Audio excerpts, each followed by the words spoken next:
Welcome to matrix TV. ముందుగా headlines చూద్దాం. హైదరాబాద్ లో ఉబేర్ విస్తరణపై సీఎం రేవంత్ తో చర్చలు. ఫ్యూచర్ సిటీలో కార్పొరేట్ ఆఫీస్ పై ఉబేర్ ఆసక్తి. మల్టీ లెవెల్ పార్కింగ్లపై ఉబేర్ కు సీఎం సూచనలు. ఉబేర్ విస్తరణకు పూర్తి సహకారం ఇస్తామన్న సీఎం.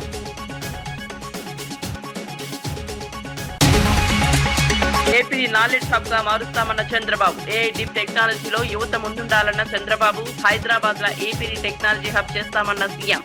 నాలెడ్జ్ ఎకానమీకి బలమైన పునాది వేస్తామన్న బాబు.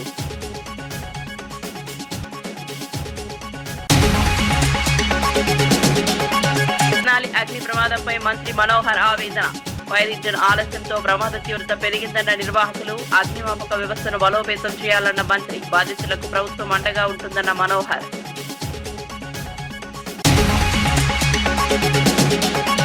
ఇచ్చిన మాట నిలబెట్టుకున్న పవన్ కళ్యాణ్. పెదపాడులో కొత్త పాఠశాల భవనం అందుబాటులోకి. అడవి తల్లి బాట హామీని అమలు చేసిన పవన్. విద్యార్థులకు మెరుగైన వసతులే లక్ష్యమన్న పవన్.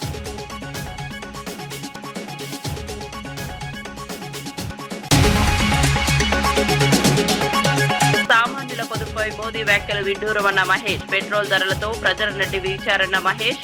వ్యక్తిగత విమర్శలతో రాజకీయాలు దిగజారుతున్నాయని వెల్లడి. తెలంగాణ అభివృద్ధికి ప్రభుత్వం కట్టుబడి ఉందని వ్యాఖ్య. ఇక వార్త వివరాల్లోకి వెళ్తే, ముఖ్యమంత్రి రేవంత్ రెడ్డితో ఉబేర్ సంస్థ సీఈఓ దారా కోగ్రోషాహి జూబ్లీహిల్స్ నివాసంలో భేటీ అయ్యారు. సమావేశంలో Uber chief business officer Madhu Kannan, Uber India president Prabhjit Singh, chief technology officer Praveen నిప్పల్లినాగా పాల్గొన్నారు. హైదరాబాద్ లో ఉబేర్ సెంటర్ ఆఫ్ ఎక్సలెన్స్ ను మరింత విస్తరించినట్లు సీఈఓ తెలిపారు. అమెరికా వెలుపల ఏర్పాటు చేసిన తొలి సెంటర్ ఇదేనని, ప్రస్తుతం 600 మంది ఇంజనీర్లు పనిచేస్తున్నారని వివరించారు. ఫ్యూచర్ సిటీలో కార్పొరేట్ ఆఫీస్ నిర్మాణంపై కూడా ఆసక్తి చూపించారు. దేశంలోని ప్రధాన నగరాల్లో పార్కింగ్ సమస్యలను సీఎం ప్రస్తావిస్తూ మల్టీ లెవెల్ పార్కింగ్ సెంటర్ల ఏర్పాటు పరిశీలించాలని సూచించారు. ఈ అంశంపై సమగ్ర అధ్యయనం చేస్తామని ఉబేర్ ప్రతినిధులు తెలిపారు. వ్యాపార విస్తరణకు రాష్ట్ర ప్రభుత్వం పూర్తి సహకారం అందిస్తుందని సీఎం హామీ ఇచ్చారు.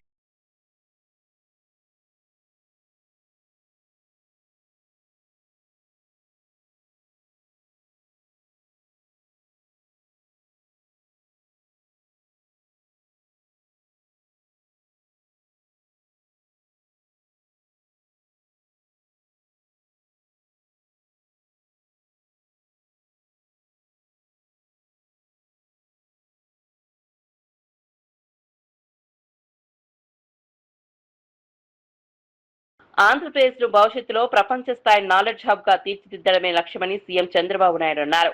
సమాజంలో మార్పు రావాలంటే విద్య, సాంకేతికత కీలకమని పేర్కొన్నారు. ఐటీ రంగంలో తెలుగువారు ఇప్పటికే ప్రపంచవ్యాప్తంగా అగ్రస్థానంలో ఉన్నారని, రాబోయే రోజుల్లో ఆర్టిఫిషియల్ ఇంటెలిజెన్స్, డీప్ టెక్నాలజీతో కూడా గ్లోబల్ లీడర్లుగా ఎదగాలని ఆకాంక్షించారు. యువత కోసం రాష్ట్రంలో నాలెడ్జ్ ఎకానమీకి బలమైన పునాది వేస్తామని తెలిపారు. కేవలం చదువు మాత్రమే కాదు, క్రమశిక్షణ, సామాజిక బాధ్యత కూడా ముఖ్యమని సూచించారు. నాడు హైదరాబాద్ ను ఐటీ హబ్ గా అభివృద్ధి చేసినట్లే ఇప్పుడు ఏపీని కూడా అదే స్థాయికి తీసుకెళ్తామని చెప్పారు. సాంకేతిక పునర్నిర్మాణంలో యువత, ప్రజలంతా భాగస్వాములు కావాలని సీఎం పిలుపునిచ్చారు. అవార్డు కూడా ఇచ్చే పరిస్థితికి వచ్చారు. నేను మామూలుగా ఏ అవార్డు ఒప్పుకునేవాడు కాదు, ఇది ఒప్పుకున్నా. దానికి కారణం ఏంటంటే, ఈ పేరు చెప్తే 10 మంది వచ్చి పెట్టుబడులు పెడతారు. ఇప్పుడు వచ్చిన పెట్టుబడి కంటే అదనంగా పెట్టుబడి వస్తుందని దీన్ని కూడా యాక్సెప్ట్ చేసే పరిస్థితికి వచ్చారు. అందుకే మీరు చూస్తే 23 నెలల్లో 23 లక్షల కోట్ల రూపాయలు పెట్టుబడులు వచ్చాయి. ఈ పెట్టుబడులన్నీ అయిపోతే 23 లక్షల మందికి ఉద్యోగాలు వస్తాయి. ఇప్పుడు భాస్కర్ రావు గారు చెప్పినట్టు 1,00,000 మంది ఉద్యోగాలు కానీ ఒక్క మెడికల్ ఫీల్డ్ లో ఆయన తయారు చేయగలిగితే, లేకపోతే 1,00,000 మంది యువతకు అవకాశాలు కల్పించగలిగితే, that is a additional bonus. నా ఉద్దేశం ప్రతి ఒక్కరికి ఎంప్లాయ్మెంట్ ఉండాలి. అదే మరి ఆర్థిక అసమానతలు తగ్గాలి. ఆర్థిక అసమానతలు తగ్గించడానికి P4 అనేది ఒక ఆయుధం. నేను ఏది కూడా ఒకసారి సంకల్పం చేసి దాన్ని జయప్రదం చేసే వరకు ముందుకు తీసుకెళ్తాం.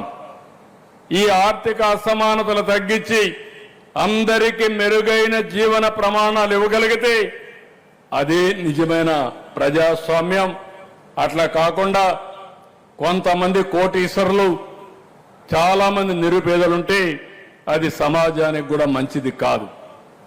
అందుకే భాస్కర్రావు గారిని కోరుతున్నా, మీ హాస్పిటల్లో ఉండే వాళ్ళందరినీ సంపద సృష్టిగా కాకుండా P4 కింద ఒక 5,000 10,000 కుటుంబాలు బయట వాళ్ళు అడాప్ట్ చేసుకుని ఆ 10,000 మందిని పైకి తీసుకురండి. అది నిజమైనటువంటి స్ఫూర్తి అవుతుంది. ఆ స్ఫూర్తిలో కూడా మీరు కూడా భాగస్వాములు కావాల్సిందిగా మనస్ఫూర్తిగా కోరుకుంటూ, ఇక్కడ రైతాంగానికి ఒక ఆఫర్ ఇచ్చారు. చాలా మంచి ఆఫర్ ఇది. రైతుల్ని శాశ్వతంగా గుర్తుండాలి, వీళ్ళ స్ఫూర్తిని మనం గుర్తుపెట్టుకోవాలి. ఇదే విధంగా అందరం కానీ వాళ్ళ స్ఫూర్తిని గుర్తుపెట్టుకుంటే మిగిలిన రైతులు కూడా ముందుకు వస్తారు. ఇంతవరకు ఎక్కడా ఈ ప్రయోగం సక్సెస్ కాలేదు. అమరావతి రైతాంగం చూపించిన స్ఫూర్తి ఒక భారతదేశానికే కాదు ప్రపంచానికి ఒక ఆదర్శం కావాలనేది నా ఆలోచన. నేను ఎప్పుడు కూడా మీరు గుర్తుపెట్టుకోవాల్సింది, భూమి అనేది ఒక సెంటిమెంట్. భూమి లేకపోతే అభివృద్ధి లేదు. హైదరాబాద్ని ఎయిర్పోర్ట్ కట్టాలనుకున్న ఆ రోజు 5,000 ఎకరాలు కావాలి. చాలా మంది ఎగతాళి చేశారు. 5,000 ఎకరాలు. బండి భగీరథపై నమోదైన కేసులో బీఆర్ఎస్ పార్టీ పూర్తిగా బాధితురాల పక్షాన నిలుస్తుందని మాజీ మంత్రి గంగుల కమలాకర్ స్పష్టం చేశారు. తమ పార్టీ నేతల ఒత్తిడి వల్ల కేసు నమోదైందని పేర్కొన్నారు. ఇది పూర్తిగా చట్టపరమైన శాంతి భద్రతలకు సంబంధించిన అంశమని, దీనిని కులాన్ని ఆపాదించవద్దని హితవు పలికారు. బాధితురాలికి న్యాయం జరిగేలా చర్యలు తీసుకోవాలని డిమాండ్ చేశారు. కేసును రాజకీయ రంగు పొలమకుండా పారదర్శకంగా విచారణ జరపాలని కోరారు. చట్టం ముందు అందరూ సమానమేనని పేర్కొన్నారు. ఈ వ్యవహారంలో ఎవరిని కాపాడే ప్రయత్నం జరగకూడదని అన్నారు. బాధిత కుటుంబానికి పూర్తి మద్దతుగా నిలుస్తామని గంగుల కమలాకర్ వెల్లడించారు. బాధ్యత మీ మీద ఉంటుంది. సో ఈ కేసుకు పూర్తిగా సహకరించి నిన్న మీరు ఇచ్చిన స్టేట్మెంట్ కరీంనగర్లో నా కొడుకైనా పర్లేదు ఎవరైనా కానీ తప్పు చేసి శిక్షిస్తున్నారు, దాన్ని సాగసిస్తూ ఇప్పటికైనా చట్టానికి మీరు సహకరించమని కోరుతూ నిన్న కూడా ఒక వ్యాఖ్య చేశారు. ఇందులో ఎవరెవరైతే కుట్ర పన్నారో వారందరూ కూడా అంతు చూస్తా అని ఒక బెదిరింపు ధోరణిలో మీరు చెప్పడం అనేది దాన్ని పూర్తిగా ఖండిస్తున్నాము. ఇలాంటి మానుకోండి. ఎవరిని బెదిరిస్తుండ్రు, ఎవరు అంతు చూస్తారు? ఆ బాధితురాలను అంతం చేస్తారా? లేకుంటే ఎవరు మాట్లాడిన రాష్ట్రంలో ఎవరు మాట్లాడినా కూడా అంతం చేసే దిశగా ఈ మాటలు ఒక హోమ్ మినిస్టర్ స్థాయిలో ఇది మీకు మంచిది కాదు. కాబట్టి దీన్ని పూర్తిగా సంపూర్ణంగా మేము ఖండిస్తూ ఇప్పటికైనా మీరు నేను చట్టానికి సహకరిస్తా అని చెప్పారు. చట్టానికి సహకరించండి. ఎవరు దోషాడు వారికి శిక్ష పడే చేస్తాను. కాబట్టి డెఫినెట్గా పోలీసుకు చట్టానికి సంపూర్ణంగా మీరు సహకరించాలని చెప్పేసి మా ఎంపీగా మా రాష్ట్రం యొక్క కేంద్ర మంత్రిగా మీ అందరు కూడా చెప్పడం జరుగుతుంది. ఇప్పటికైనా బీజేపీ పార్టీ పక్షాన కానీ ఇంకెవరైనా కానీ ఇది ఏదో పార్టీలకు సంబంధించిన అంశమని బీఆర్ఎస్ పార్టీ ఒకటే మమ్మల్ని ఇబ్బంది పెడుతున్న దోషి కాదు. ఇది ప్రజా సమస్య. తెలంగాణ ప్రజలందరూ కోరుకొని గొంతెత్తి మాట్లాడిన అంశాన్ని బీఆర్ఎస్ పార్టీ ముందుకు తీసుకెళ్ళింది. ఏ పార్టీ తీసుకెళ్తుందా ఎవరు మాట్లాడతాం ఎట్లే కాదు. కానీ తెలంగాణ రాష్ట్రం తీసుకొచ్చిన పార్టీగా తెలంగాణ ప్రజల బాగోగాలు, తెలంగాణ రాష్ట్ర ప్రజలకు ఏదైనా ఇబ్బంది అయితే ముందుండేది బీఆర్ఎస్ పార్టీ. కాబట్టి ఇది డెఫినెట్గా ప్రజా సమస్య, రాష్ట్ర ప్రజల సమస్య, రాష్ట్ర ప్రజల భద్రత ఇష్యూ కాబట్టి నేను డెఫినెట్గా ముందుకెళ్తాం. కాబట్టి ఇప్పటికైనా రేపు కోర్టు పరిధిలో ఉన్న అంశం కాబట్టి ఇప్పటికైనా చట్టానికి సహకరించే విధంగా బండి సంజయ్ చేయాలని చెప్పేసి మేము కోరుతున్నాం, డిమాండ్ చేస్తున్నాం బీఆర్ఎస్ పార్టీ పక్షాన. అమెరికా అధ్యక్షుడు డొనాల్డ్ ట్రంప్ కీలక సదస్సు కోసం చైనా రాజధాని బీజింగ్ చేరుకున్నారు. ఈ పర్యటనలో ప్రముఖ పారిశ్రామికవేత్త ఎలాన్ మస్క్, ఎరిక్ ట్రంప్, లారా ట్రంప్ కూడా పాల్గొన్నారు. బీజింగ్ క్యాపిటల్ ఇంటర్నేషనల్ ఎయిర్పోర్ట్ లో చైనా ప్రభుత్వం ఘన స్వాగతం పలికింది. అధ్యక్షుడు జిన్పింగ్ తో ట్రంప్ జరిపే సమావేశంలో వాణిజ్యం, సాంకేతికత, అంతర్జాతీయ భద్రత వంటి కీలక అంశాలపై చర్చలు జరగనున్నాయి. ప్రపంచ ఆర్థిక పరిస్థితులు, ద్వైపాక్షిక సంబంధాలపై కూడా ఈ భేటీలో చర్చించే అవకాశం ఉందని విశ్లేషకులు భావిస్తున్నారు. ట్రంప్ పర్యటనకు ప్రపంచవ్యాప్తంగా ప్రాధాన్యత ఏర్పడింది.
విజయవాడలో జరిగిన ఎంఎస్సి ఐపీఓ అవగాహన సదస్సులో మంత్రి కొండపల్లి శ్రీనివాస్ కీలక వ్యాఖ్యలు చేశారు.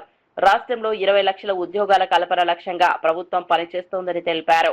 ఎంఎస్ఎంఈ రంగాన్ని బలోపేతం చేసేందుకు ప్రత్యేక చర్యలు తీసుకుంటున్నామని పేర్కొన్నారు.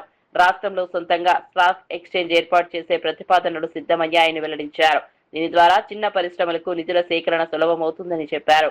పారిశ్రామికవేత్తలకు ప్రోత్సాహం అందించేందుకు కొత్త పథకాలు తీసుకొస్తామని తెలిపారు. మార్చి 25న మరిన్ని పథకాలు ప్రారంభం కానున్నాయని వెల్లడించారు.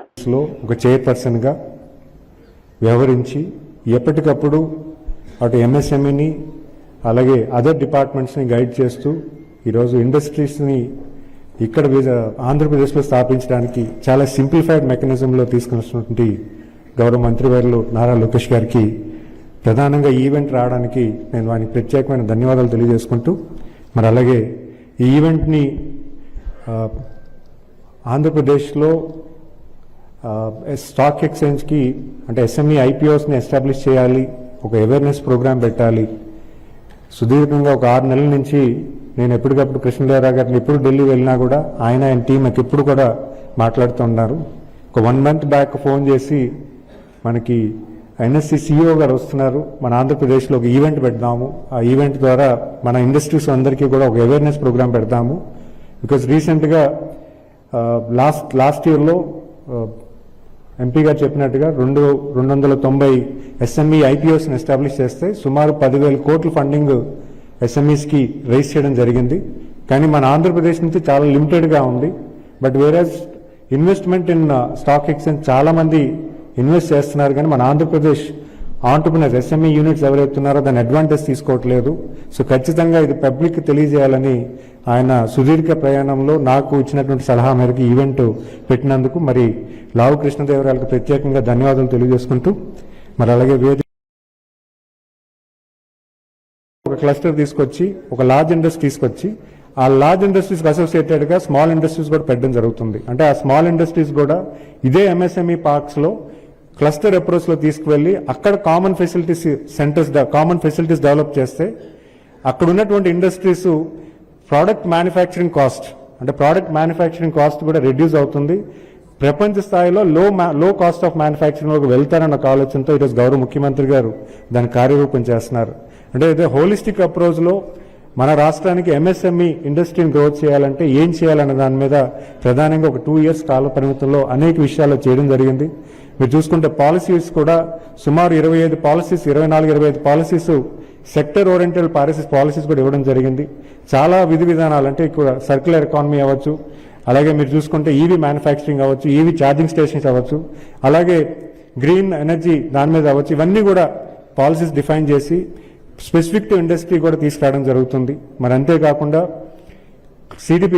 Andhra Pradesh CDP program cluster development ప్రోగ్రాంలో కూడా సుమారు 300 కోట్లు ఇచ్చి ఎవరైతే క్లస్టర్ కామన్ ఫెసిలిటీ సెంటర్స్ పెడతారో వాళ్ళకు కూడా ఒక 10 crores వరకు ప్రాజెక్టు 90% గ్రాంట్ కింద కూడా ఇవ్వడం కూడా జరుగుతుంది. అది కూడా రేపు 25th March కూడా అది కూడా లాంచ్ చేయడం జరుగుతుంది. మరి అలాగే ఇప్పుడు ఉన్నటువంటి పిఎంఈజీపీ, పిఎంఎఫ్ఎంఈ అలాంటి ఏదైతే స్కీమ్స్ ఉన్నాయో, అలాగే chief minister entrepreneurship development program అది కూడా రేపు మే 25వ తారీఖున గౌరవ ముఖ్యమంత్రి గారి చేతుల మీద లాంచ్ చేసి సుమారు 200 కోట్లు ఈ ఆర్థిక సంవత్సరంలో కూడా బడ్జెట్ ఇవ్వడం జరుగుతుంది. కర్ణాటక కాంగ్రెస్ రాజకీయాల్లో నాయకత్వ మార్పు చర్చ మళ్లీ తెరపైకి వచ్చింది. బెంగళూరులోని కేపీసీసీ కార్యాలయం బయట డిప్యూటీ సీఎం డీకే శివకుమార్ ఫోటోలతో నెక్స్ట్ సీఎం డీకే శివకుమార్ అంటూ పోస్టర్లు వెలిశాయి. ఆయన పుట్టినరోజు సందర్భంగా అభిమానులు ఈ పోస్టర్లు ఏర్పాటు చేసినప్పటికీ కాంగ్రెస్ పార్టీలో అంతర్గత విభేదాలపై చర్చ మొదలైంది. 2023లో కాంగ్రెస్ అధికారంలో వచ్చినప్పటి నుంచి సీఎం పదవిపై సిద్దరామయ్య, డీకే శివకుమార్ వర్గాల మధ్య పోటీ ఉందనే ప్రచారం కొనసాగుతోంది. ఇప్పుడు ఈ పోస్టర్లు రాజకీయ వర్గాల్లో కొత్త చర్చకు దారితీశాయి.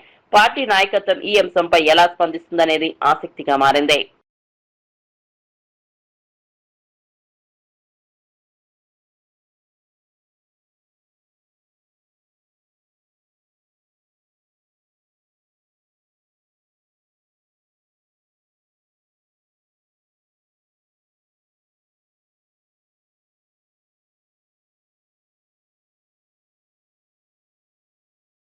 నల్గొండ జిల్లా మిర్యాలగూడలో ధాన్యం కొనుగోలు ప్రక్రియపై కలెక్టర్ చంద్రశేఖర్, ఎస్పీ శరత్ చంద్ర ఆకస్మిక తనిఖీలు నిర్వహించారు. ప్రభుత్వ ధాన్యం లారీల అన్లోడింగ్ తీవ్ర జాప్యం జరుగుతుండటంపై అధికారులు ఆగ్రహం వ్యక్తం చేశారు. ప్రైవేట్ ధాన్యానికి ప్రాధాన్యమిస్తూ ప్రభుత్వ ధాన్యాన్ని గంటల తరబడి నిలిపివేస్తున్నారని గుర్తించారు. మిర్లల నిర్లక్ష్యంపై కలెక్టర్ తీవ్ర హెచ్చరికలు జారీ చేశారు. కొనుగోలు నిబంధనలు ఉల్లంఘించిన వారిపై కఠిన చర్యలు తీసుకుంటామని స్పష్టం చేశారు. ప్రభుత్వ ధాన్యం వెంటనే అన్లోడ్ చేసేలా చర్యలు తీసుకోవాలని అధికారులకు ఆదేశించారు. రైతులు ఇబ్బందులు పడకుండా కొనుగోలు ప్రక్రియను వేగవంతం చేయాలని సూచించారు. ఇక్కడ మొత్తం అంతా అన్లోడింగ్ అనేది వితిన్ 12 అవర్స్ మించకుండా అన్లోడింగ్ చేసి తిరిగి సెంటర్స్కి వెళ్లే విధంగా ఒక ప్లాన్ ఆఫ్ యాక్షన్ అనేది రూపొందించడం జరుగుతుంది. రైతులందరూ కూడా ఎవరు కూడా మనకు కొనుగోలు జరగట్లేదని చెప్పేసి బాధపడాల్సిన అవసరం లేదు.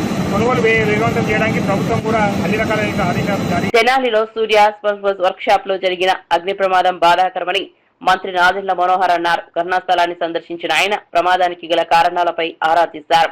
ఫైర్ ఇంజిన్ సమయానికి రాకపోవడం వల్లే ప్రమాద తీవ్రత పెరిగిందని నిర్వాహకులు కాటూరి వెంకటేశ్వరరావు, రవిచంద్ర వివరించారు. అత్యవసర సేవల స్పందనపై ఇప్పుడు ప్రశ్నలు తలెత్తుతున్నాయి. భవిష్యత్తులో ఇలాంటి ఘటనలు జరగకుండా చర్యలు తీసుకోవాలని మంత్రి అధికారులను ఆదేశించారు. అగ్నిమాపక వ్యవస్థను మరింత బలోపేతం చేయాల్సిన అవసరం ఉందన్నారు. బాధితులకు ప్రభుత్వం అండగా ఉంటుందని హామీ ఇచ్చారు. ప్రమాదంపై పూర్తి నివేదిక సమర్పించాలని అధికారులను మంత్రి ఆదేశించారు. అది ఖచ్చితంగా మనకి తెనాలి పట్టణంలోనే పర్మనెంట్ గా ప్లేస్ అయ్యేటట్టు అటు ఇటు తిరగకుండా మనకి అందుబాటులో ఉండే విధంగా తప్పకుండా ఇమీడియట్ గా చర్యలు తీసుకుని మంత్రి గారితో కూడా నేను మాట్లాడి అటువంటి ఇబ్బంది కలగకుండా మన ఎవరికి కూడా ఈ ప్రాంతంలో సురక్షితంగా తీసుకోవాల్సిన చర్యలు ప్రభుత్వం నుంచి మేము తీసుకుంటాం. 7:45కి ఆ టైంలో ఫోన్ వచ్చింది, చుట్టుపక్కల ఏదో మీ షాప్లో ఏదో పొగొస్తుంది, ఏదో మంటలు తగ్గుతున్నట్టున్నాయని. వెంటనే మేము మా అబ్బాయి ఇంకా మా వర్కర్స్ కూడా అందరూ ఇక్కడ రావడం జరిగితే అప్పటికే ఫైర్ ఎక్కువైంది. అయితే ఎమ్మటే ఫైర్ ఇంజిన్కి ఫోన్ చేయడం జరిగింది. ఇది కనుక సకాలంలో వచ్చింటే మాకు ఇంత నష్టం జరిగేది కాదు. ఎందుకంటే 8 గంటలకి మేము ఫైర్ ఇంజిన్ ఫోన్ చేస్తే 9:30కి వచ్చింది. మరి 1.5 అవర్ జరిగింది కాబట్టి దాదాపు జరగాల్సిన నష్టం అంతా జరిగిపోయింది. ఇప్పుడు ఫైర్ ఇంజిన్ లోటే మాకు ఎక్కువగా కనిపించింది. దాదాపు 30 లక్షల రూపాయల పైన తెలుగు నష్టం వాటిల్ని అనుకుంటున్నాం. అల్లూరు జిల్లా పెదపాడులో పాఠశాల భవనం నిర్మిస్తామని ఇచ్చిన హామీని ఉప ముఖ్యమంత్రి పవన్ కళ్యాణ్ నిలబెట్టుకున్నారు. 15,50,000 వ్యయంతో నిర్మించిన కొత్త పాఠశాల భవనం అందుబాటులోకి వచ్చినట్లు వెల్లడించారు. గతేడాది అడవి తల్లి బాట కార్యక్రమంలో పాల్గొన్న పవన్ గ్రామంలోని శిథిలావస్థలో ఉన్న పాఠశాలను పరిశీలించారు. అప్పట్లో ఉపాధ్యాయుడు రంగయ్య కొత్త భవనం అవసరాన్ని వివరించగా సభా వేదికపైనే నిర్మిస్తామని హామీ ఇచ్చారు. ఇప్పుడు ఈ హామీ అమలవడంతో గ్రామస్తులు ఆనందం వ్యక్తం చేస్తున్నారు. విద్యార్థులకు మెరుగైన వస్తువులు కల్పించడమే లక్ష్యమని పవన్ తెలిపారు. గ్రామ అభివృద్ధి కోసం ప్రభుత్వం కట్టుబడి ఉందన్నారు. పవన్ కళ్యాణ్ కు గ్రామస్తులు కృతజ్ఞతలు తెలిపారు. శ్రీమతి మ్యాగీ గారు కొన్ని గ్రామ సమస్యలను దృష్టికి తీసుకొచ్చారు. అలాగే ప్రైమరీ స్కూల్లో పెదపాడు టీచర్ రంగయ్య గారు ప్రత్యేకించి పిల్లలకి ఎలా పాఠాలు చెప్తారో చాలా అద్భుతంగా చేశారు. అలాగే వర్షాలు పడుతున్న సమయంలో మాకు స్కూల్కి నీళ్లు గారిపోతున్నారని వెంటనే అతి సమీపంలోనే అంటే వెంటనే 12 పనులు అడిగారు. 12 పనులని మంజూరు చేశాం. రొయ్యల ఫీడ్ ధరలను ఏకపక్షంగా పెంచడంపై మంత్రి అచ్చెన్నాయుడు ఆగ్రహం వ్యక్తం చేయడంతో ఫీడ్ తయారీ సంస్థలు వెనక్కు తగ్గాయి. పెంచిన ధరల అమలును తక్షణమే నిలిపివేస్తున్నట్లు అసోసియేషన్ ప్రకటించింది. రైతుల ప్రయోజనాలే ప్రభుత్వ మొదటి ప్రాధాన్యమని మంత్రి స్పష్టం చేశారు. ఈ నెల 15న రైతులు, అధికారులు ఫీడ్ సంస్థలతో ఉమ్మడి సమావేశం నిర్వహించి తుది నిర్ణయం తీసుకోనున్నట్లు తెలిపారు. ధరల పెంపుతో ఆక్వా రైతులు తీవ్ర ఇబ్బందులు ఎదుర్కొంటున్నారని పేర్కొన్నారు. రైతులపై అదనపు భారం పడకుండా ప్రభుత్వం చర్యలు తీసుకుంటోందన్నారు. ఫీడ్ కంపెనీలు కూడా రైతుల పరిస్థితిని అర్థం చేసుకోవాలని సూచించారు. రాష్ట్రంలో ఆక్వా రంగ అభివృద్ధికి ప్రభుత్వం కట్టుబడి ఉందని మంత్రి తెలిపారు.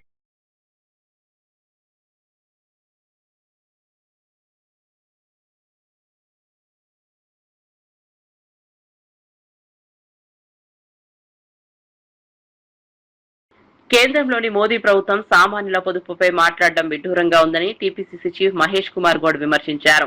అంతర్జాతీయ మార్కెట్లో క్రూడ్ ఆయిల్ ధరలు తగ్గినా దేశంలో పెట్రోల్ ధరలు నిలిపించి ప్రజల నడ్డి విరిచాయని మండిపడ్డారు. సామాన్యులపై ఆర్థిక భారం పెరుగుతుండగా కేంద్రం ప్రజలకు ఉపశమనం కల్పించడంలో విఫలమైందన్నారు. ముఖ్యమంత్రి రేవంత్ రెడ్డిపై బీఆర్ఎస్ నేత కేటీఆర్ వాడుతున్న భాష అభ్యంతరకరమని పేర్కొన్నారు. సోషల్ మీడియాలో అసభ్యకర పోస్టులు పెడుతూ రాజకీయాలను దిగజారుస్తున్నారని ఆరోపించారు. ప్రజా సమస్యలపై చర్చించకుండా వ్యక్తిగత విమర్శలకు దిగడం సరికాదన్నారు. తెలంగాణ అభివృద్ధికి కాంగ్రెస్ ప్రభుత్వం కట్టుబడి ఉందని మహేష్ కుమార్ గౌడ్ స్పష్టం చేశారు.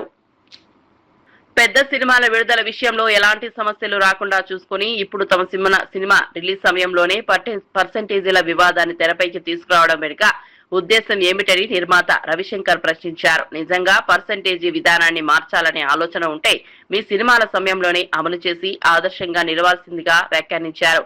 అలా చేసి ఉంటే ఫిలిం నగర్ లో మీకు విగ్రహం కూడా కట్టించే వాళ్ళమని సెటైర్లు వేశారు. తమ సినిమా విడుదల సమయానికే కావాలన్న ఈ అంశాన్ని పెద్దది చేసి వివాదాన్ని రగిలించే ప్రయత్నం జరుగుతోందని ఆరోపించారు. ఇండస్ట్రీలో సమాన న్యాయం ఉండాలని, చిన్న సినిమాలను ఇబ్బంది పెట్టే విధంగా వ్యవహరించడం సరికాదన్నారు. నిర్మాతల సమస్యలను చర్చల ద్వారా పరిష్కరించుకోవాలని సూచించారు. ఇన్నాళ్ళు ఇందాక చెప్పిన లిస్టు ఒక 5-6 సినిమాలు 7 సినిమాల మీద ఈ అన్ని పాస్ అయిపోయి కరెక్ట్గా ఏటోళ్ళు కరెక్ట్ మా సినిమా వచ్చే టైంకి ఇది పాపప్ చేసి దీన్ని ఫ్లేర్ అప్ చేసి ఏదో చేద్దాం అనేది ఏంటి సార్? మీ పెద్ద మనసును చక్కగా మీ పెద్ద సినిమా ఉన్న రోజున ఇదిగో పర్సంటేజ్ ఇదిగోండి అని హ్యాపీగా వేయొచ్చు కదా సార్. మీరు ఒక ఎగ్జాంపుల్ ఉంటారు, మీకు కూడా విగ్రహం కడతాం ఇక్కడెక్కడ మంచి ఫిలిం నగర్లోనే ఎక్కడో. ఇన్నాళ్ళు ఇందాక చెప్పిన లిస్టు ఒక 5-6 సినిమాలు 7 సినిమాల మీద ఈ అన్ని పాస్ అయిపోయి కరెక్ట్గా ఏటోళ్ళు కరెక్ట్ మా సినిమా వచ్చే టైంకి ఇది పాపప్ చేసి దీన్ని ఫ్లేర్ అప్ చేసి ఏదో చేద్దాం అనేది ఏంటి సార్? మీ పెద్ద మనసును చక్కగా మీ పెద్ద సినిమా ఉన్న రోజున ఇదిగో పర్సంటేజ్ ఇదిగోండి అని హ్యాపీగా వేయొచ్చు కదా సార్. మీరు ఒక ఎగ్జాంపుల్ ఉంటారు, మీకు కూడా విగ్రహం కడతాం ఇక్కడెక్కడ మంచి ఫిలిం నగర్లోనే ఎక్కడో. అప్డేట్స్ కోసం చూస్తూనే ఉండండి